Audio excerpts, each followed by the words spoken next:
Powered by the Montana Television Network. This is the 5:30 News on Q2, Montana's news leader.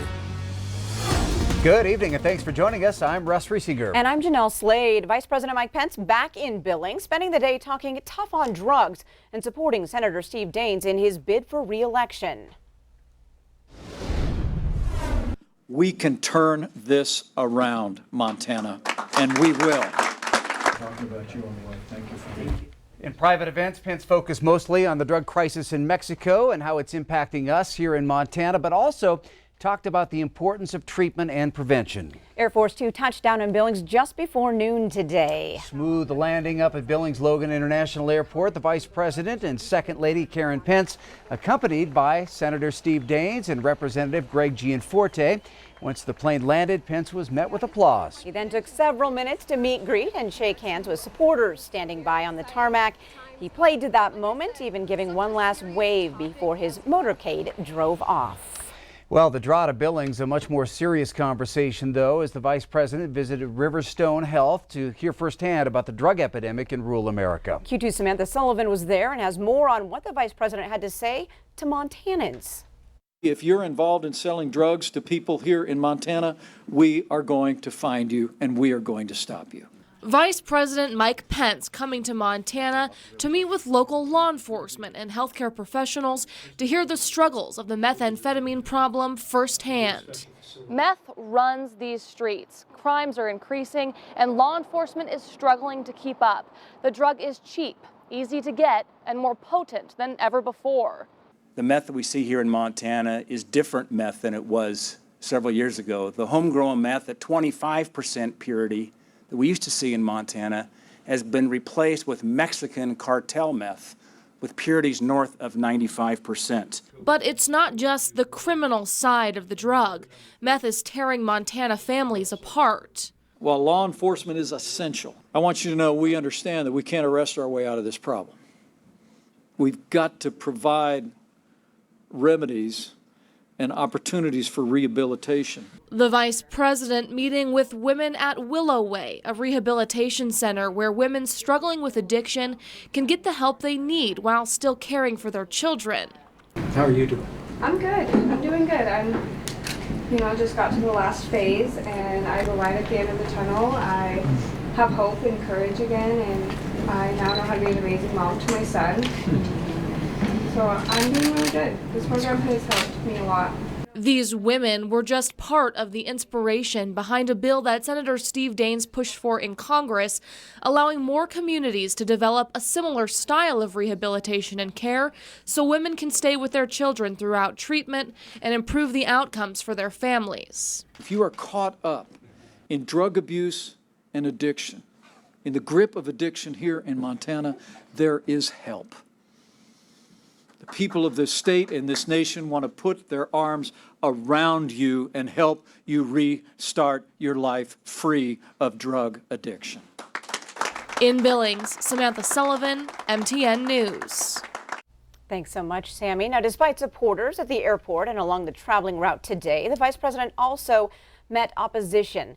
Planned Parenthood advocates of Montana protesting not over the meth crisis, but in a motion to help protect the Title X program, which helps low-income people access birth control, cancer screenings, and other reproductive health care. It also states healthcare providers cannot withhold information about pregnancy options, including abortion.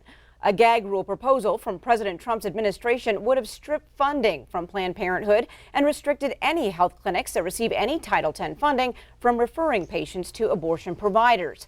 However, a district court judge issued a nationwide injunction back in April, and that gag rule has not been able to take effect. Well, today, Democratic Senator Jon Tester thanking Vice President Pence for coming to Montana, but still giving some sharp criticism over the budget cuts to the exact committee that the Vice President was here to meet. I think it is great that Vice President Pence is in Montana today to talk about drugs, the opioid and meth epidemic that is plaguing this country, and Montana is no exception. But I also think that it takes more than just lip service to solve this problem. There's a program called HIDA that is critically important that we get funded and funded adequately so we can stop the drug epidemic that's occurring across this country. Unfortunately, the president's budget cuts that program. That's not the direction to go if we're going to really attack this problem.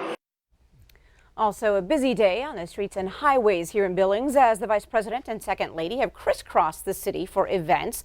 The motorcade causing road closures and major delays along the way. Q2's Zoe Zandora standing by now in downtown Billings, where a lot of the closures have been, to tell us how the Vice President's visit has affected the city of Billings today and will again tomorrow morning. Zoe? That's right. As you mentioned, he did land around 11:50 this afternoon at the Billings International Airport and took no time to get off the plane and on their way. He and the Second Lady had a busy day today here in Billings. Road closures all day. Intersections downtown closed for 24 hours. The perimeter of the DoubleTree closed for 24 hours. And there was an accident on the I-90 eastbound today around 2:45. Now, because of Pence's visit and road closures, it made it hard for emergency vehicles to get to the accident, which was by the Lockwood exit going eastbound on I-90. Now, they eventually were able to get to them and get them help safely. And then Pence's motorcade soon after came down the westbound I-90, eventually landing here at the DoubleTree. I spoke with a couple people about the road closures and delays, and it's a ghost town down here, but really they were frustrated with just how much traffic it has really caused them in Pence's visit. And all I can say is you can just expect more delays, especially downtown here in Billings, until he's on his way to Yellowstone early tomorrow morning. Back to you. All right, thanks so much. Q2 Zoe Zandora live from downtown Billings, where the Vice President will stay the night. Thanks, Zoe. Vice President Pence's wife, Karen, also in Billings today, visiting a business run by a military spouse. She then spoke at the Armed Forces Reserve Center. Q2's David J. was there and reports the Second Lady says she appreciates the family sacrifices. We appreciate your commitment to our families and to the loved ones that we know and ours that are serving. Ladies and gentlemen, Mrs. Pence. Jody Quinn, the wife of Montana Adjutant General Major General Matthew Quinn, introduces Karen Pence. The strength of our nation does not just come from the people in uniform.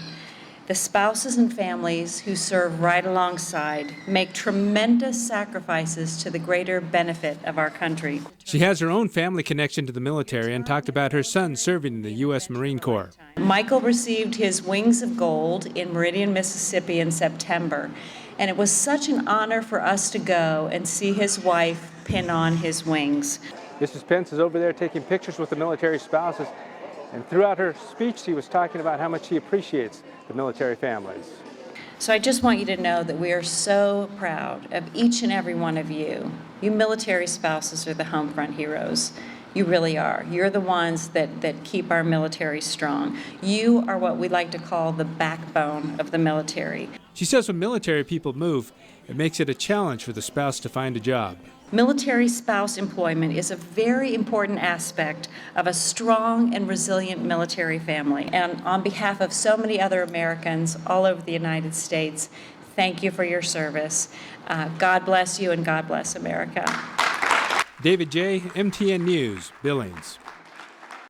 Thanks, David. Now, Karen Pence says there are programs to find military spouses jobs in the federal government, and nearly 400 private companies have found work for about 130,000 military spouses. Well, Vice President Pence wrapped up his day in Billings with a fundraiser at Lone Wolf Energy for Senator Steve Daines. Now, tomorrow, the Vice President, along with the Second Lady, will travel to Yellowstone National Park.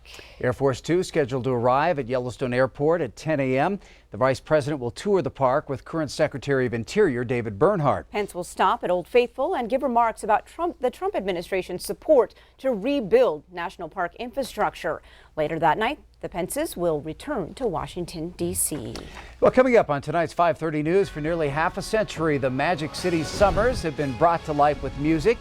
Look at this year's Symphony in the Park.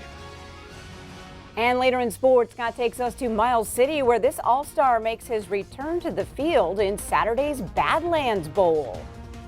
And coming up in weather, it's been a beautiful day all over Montana with temps soaring into the 70s and 80s. But now we're starting to see some thunderstorms develop in the southwest. What does that mean for Billings? We'll have the answer coming up. You're watching MTN News with Jeanelle Slade and Russ Riesinger. Storm Tracker weather with Bob McGuire. And sports with Scott Green. This is the 5:30 News on Q2, Montana's news leader.